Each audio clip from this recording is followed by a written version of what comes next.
నేను ప్రముఖ న్యాయవాది, సోషల్ యాక్టివిస్ట్ సివిఎల్ నరసింహారావు గారిని కూడా దీని మీద మాట్లాడాలని ఆహ్వానించాను.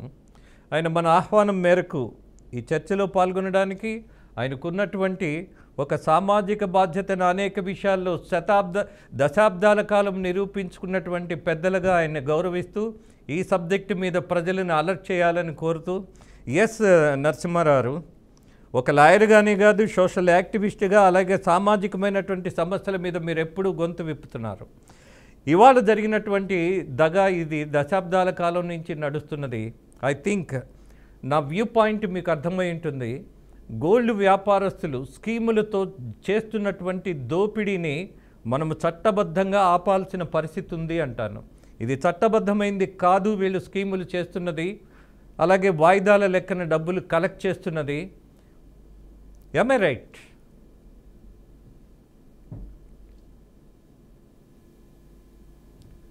మీట్లో ఉన్నారు నరసింహారావు.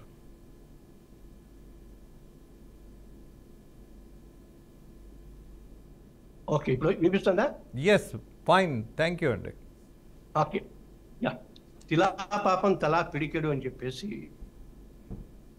వాళ్ళొక్కళ్ళని మనం కాకుండా బేసిక్గా అసలు గోల్డ్ ఇన్ని కంపెనీలు, ఇన్ని స్కీమ్లు, ఇంత హడావిడి ఉందని ప్రజలకు ఎలా తెలుస్తుంది?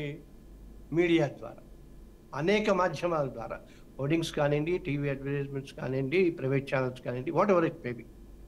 సో వాళ్ళని ఆ పావుని పెంచి పోషిస్తూ ఉన్నారు. ఏది? ఫస్ట్ మీడియా వాళ్ళు.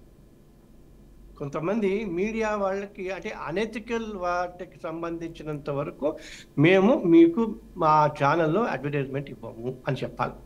తర్వాత మీకు గుర్తుందో లేదో సరగేట్ యాడ్స్ అని ఉంటాయి. అంటే ఈ లిక్కర్ యాడ్స్కి సంబంధించినంత వరకు వాళ్ళు యాడ్స్ వేయకూడదు, అదొక లా ఉంది సపరేట్గా. ఆ లాకి సంబంధించినంత వరకు వాళ్ళు ఏం చేస్తారు? ప్రీమియర్ సోడా అని చెప్పి వేస్తారు. అంటే వాడికి తెలుసు, వీడికి తెలుసు, అది సరగేట్ యాడ్. సో ఎక్కడైతే మనం లూప్ హోల్ వెతకాలో అది వెతికి ప్రజల్ని, అంటే మొత్తం సొసైటీని నాశనం చేసే ఒక వ్యవస్థని, ఒక క్రైమ్ని మనం కనిపెడతాను. ఇన్ఫ్యాక్ట్ ఇందాక మీరు చెప్పినట్టుగా ఈ మనీ స్కీమ్స్ ఇంకోటి అని అన్నిటినీ పక్కన పెడితే బేసిక్గా అన్ఫెయిర్ ట్రేడ్ ప్రాక్టీసెస్ అంటారు, అదొకటి. రెండేది, గోల్డ్ దాకా వచ్చింది కాబట్టి ఈ స్కీమ్స్లో వాళ్ళకి ఎట్లా మిగులుతాయి అసలు? How can they make money? తర్వాత మీకు గుర్తుందో లేదో, ఐ థింక్ 20 ఏళ్ల క్రితం somebody, I think Narendra Modi గారు గుజరాత్లో సీఎం ఉన్నప్పుడు he requested all the people ఏంటంటే, ఈ గుజరాత్ ఈ దీపావళి పండగకి మీరు షాపుల్లో తీసుకున్న స్వీట్స్కి రసీదులు తీసుకోండి అని. అంటే 100 రూపాయల పైన కనుక రసీదు తీసుకుంటే దట్ కమ్స్ అండర్ ది ట్యాక్సేషన్కి. ఆ ఒక్క దీపావళికే దాదాపు 200 కోట్ల రూపాయల ట్యాక్స్ ప్రభుత్వానికి వచ్చింది. అంటే ప్రజలు చట్టాన్ని అనుసరించుకుని కనుక వెడితే ఎంత బాగుంటుంది. మీకు గుర్తులేదు, కళ్యాణ్ జ్యువెలర్స్ లేకపోతే లలిత జ్యువెలర్స్, వీళ్ళందరూ ఏం చేస్తారంటే, నా దగ్గరికే రండి, మా దగ్గరికే రండి, మేము తప్ప మిగతా వాళ్ళు ఎవరు కరెక్ట్ కాదు అన్న మెసేజ్ని క్లారిటీతో ఇస్తున్నారు. మీరు అది యాడ్స్ కనుక కరెక్ట్గా గమనిస్తే మీన్స్ వాళ్ళని డిమీన్ చేసినట్టుగా అవుతుంది, వాళ్ళ ప్యూరిటీని క్వాలిటీని తక్కువ చేసినట్టుగా అవుతుంది. In fact they have to react it. First point. రెండో పాయింట్, ఇబ్బడి ముబ్బడి మీడియా గురించి అనుకున్నాం. రెండోది, ఇబ్బడి ముబ్బడిగా వెళ్ళి వేలం వెరిలాగా ఆ మధ్య ఇక్కడ లులు మార్కెట్ ఇంకోటో ఐకియానో వాళ్ళకి ఓపెన్ అవుతే ఆ తొక్కిడిలో చచ్చిపోయే లెవెల్లో జనాలు విడిపోయి చూసేసుకుంటున్నారు. అసలు గోల్డ్ అంత ఎందుకు కొంటాం? బేసికల్గా వెళ్ళి ఎన్ని స్కీమ్లు అయినా సరే, ఏ స్కీమ్ అయినా సరే గోల్డ్ కోసం ఎందుకు వెంపర్లాడటం? First point. మూడో పాయింట్, ఈ లా ప్రకారంగా ఇవన్నీ కూడా చాలా తప్పు అని చెప్పేసి ఆల్రెడీ కొంతమంది కంప్లైంట్స్ ఇచ్చారు.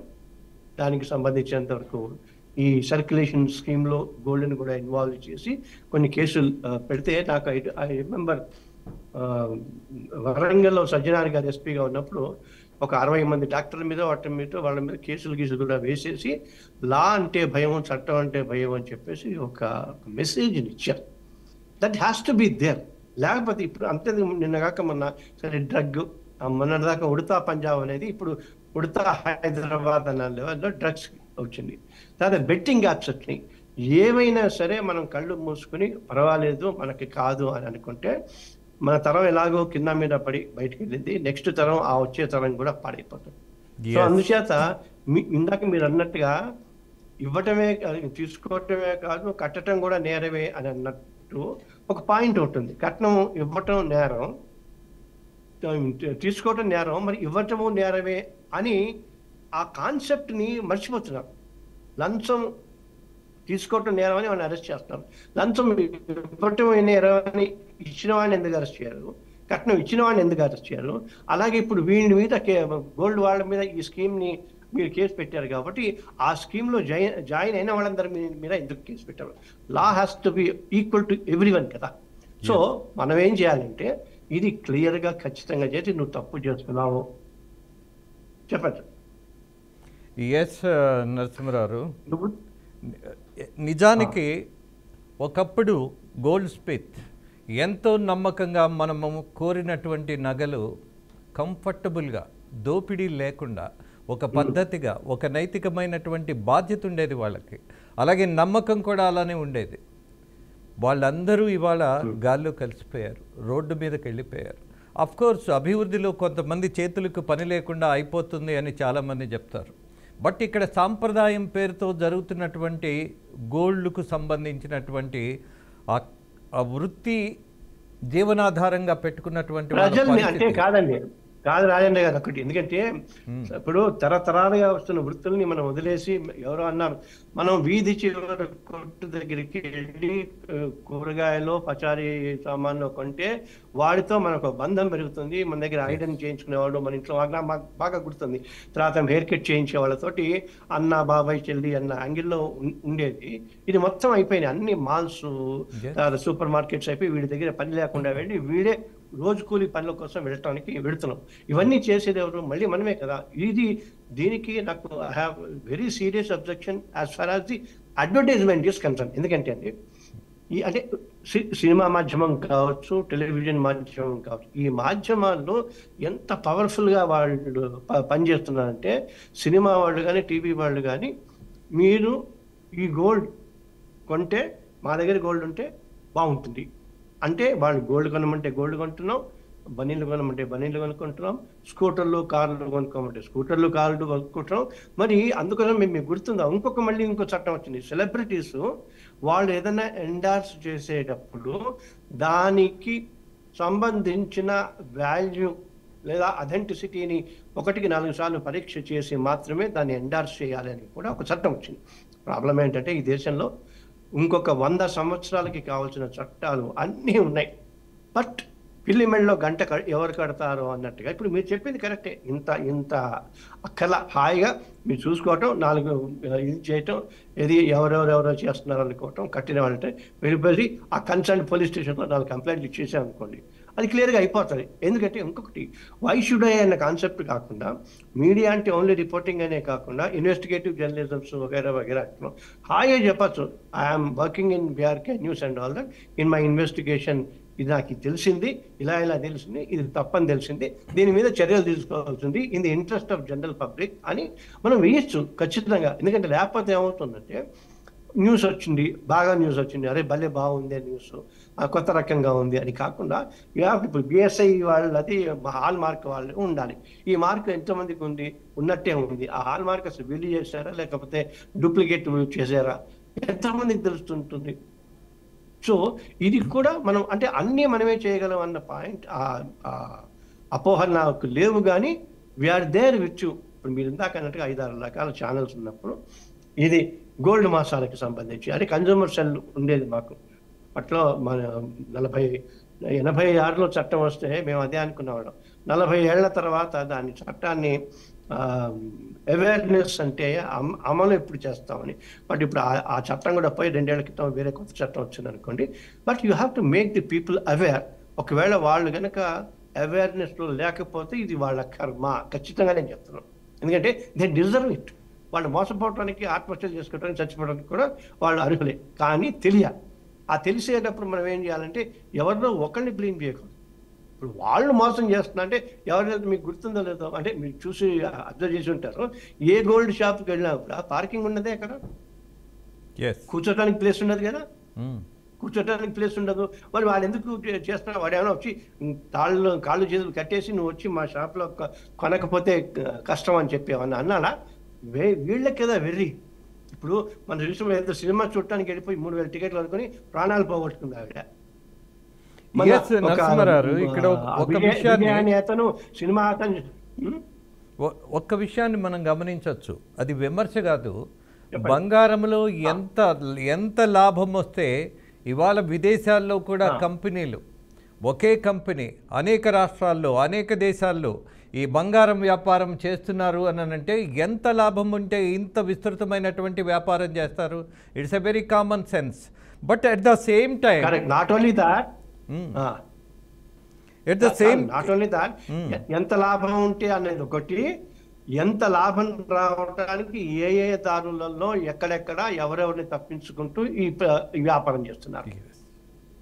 ఇప్పుడు మీరు చెప్పినదే, ఇప్పుడు ఇది మోసం, ఈ అడ్వర్టైజ్మెంట్స్ మోసం, ఈ ఆర్టిస్టులను ఆ పెద్ద పెద్ద నటీనటులు ఇచ్చేది మోసం. అవన్నీ తెలిసిన తర్వాత కూడా అంటే ఎవరెవరికి కావాల్సిన వాళ్ళకి ముట్ట చెప్తూ వీళ్ళు ఈ వ్యాపారం చేస్తున్నట్టే కదా, ఈ మోసం చేస్తున్నట్టే కదా. మీరు ఒక విలువైన సమాచారం ఇచ్చారు నరసింహారావు. ఎవరైతే అక్రమ సంపాదన ఉంటుందో ఆ అక్రమ సంపాదనలో అధికారులు ఎక్కువ మంది ఉంటారో, ఐఏఎస్లు, ఐపీఎస్లు, అలాగే బడా రాజకీయ నాయకులు, దేశాన్ని దోచేస్తున్నటువంటి కార్పొరేట్ కంపెనీలకు సంబంధించిన కొంతమంది, వీళ్ళందరికీ పెట్టుబడేది ఎక్కడ? Yes, gold. ఈ గోల్డ్ ఎవరి ద్వారా సంపాదించాలి? పెద్ద పెద్ద కంపెనీలతో కలిసి వ్యాపారమైనా చేయాలి, లేదా వాళ్ళ దగ్గర డబ్బులైనా దాచుకోవాలి, లేదా బంగారం రూపంలో మార్చుకోవాలి. కాబట్టి మీరు అన్నట్టుగా అధికారుల యొక్క తోడ్పాటు, అది ఐటీ డిపార్ట్మెంట్ కావచ్చు, ఈడీ కావచ్చు, ఇంకేదైనా కావచ్చు, వీళ్ళ తోడ్పాటు లేకుండా, వీళ్ళ సహకారం లేకుండా ఇవాళ దేశం మొత్తం బంగారం వ్యాపారంతో సామాన్యులను దోచేసేటువంటి అవకాశం ఉండదు. అట్ ద సేమ్ టైం మరొక సమాచారం ఇస్తాం మీకు. Why I'm making this kind of concept? బంగారం వ్యాపారస్తుల మీద నాకు కోపం లేదు. జరుగుతున్నటువంటి విధానంలో లోపం ఉన్నప్పుడు ఆ లోపాన్ని ఎత్తి చూయించాల్సిన బాధ్యత ఉన్నది. కాబట్టి మనం ఇవాళ దీన్నే చర్చ పెడుతున్నాం. దీన్ని నిరంతరం ప్రజల మధ్యకి తీసుకెళ్లే ప్రయత్నం మాత్రం చేస్తాం. మీకు కొన్ని ఉదాహరణలు చెప్తా సివిఎల్ గారు. గోల్డ్ పేరు చెప్పి లక్కీ డ్రా తీస్తామని చెప్పడం నేరం. అలాగే పబ్లిక్ నుంచి డబ్బు వసూలు చేయటం, లాభం వస్తుందని హామీ ఇవ్వటం. ఎలా లాభం వస్తుందో నమ్మిస్తారు, కానీ వస్తుందో రాదో గ్యారంటీ ఉండదు. ఇలాంటి స్కీములకు ఖచ్చితంగా ఆర్బీఐ పర్మిషన్ ఉండాలి. ఈ పర్మిషన్లు లేకపోతే అది పెద్ద నేరం అవుతుంది. ఇలాంటి వ్యవహారం చేయబట్టే ఈ పర్మిషన్ ఉన్నాయని వాళ్ళు షాప్లో బోర్డు మీద ఆ డిస్ప్లే చేయాలి. ఆ లైసెన్స్ నెంబర్లు, తర్వాత పర్మిషన్ నెంబర్లు అన్ని డిస్ప్లే చేయాలి. ఎవరు చేయట్లా. ఎస్.